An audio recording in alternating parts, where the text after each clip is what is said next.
Emergency કોને કહેવાય? ગમે એને બોલાવી નથી તો જા બોલાઈ આવો. ઇમરજન્સી કોને કહેવાય? એ મને બધાય સમજાવો ને પ્લીઝ. ફાઇલ એની પાસે આવી ગઈ છે, ફાઇલ એમની પાસે હે. હવે શું કરવાનું? ઇમરજન્સી માટે 10 કલાક રાહ જોવાની? 10 કલાક થઈ પેલા ઇમરજન્સી કોને કહેવાય? ડાયરેક્ટ સીધું એમ કે 14 સ્ક્વેર એટલે શું?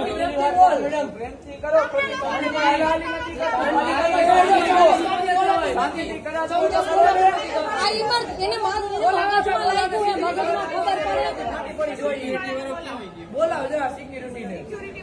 ડાયરેક્ટ મેડમ તમે એમ બોલો 14 સ્ક્વેરમાં 14 શબ્દ બોલા.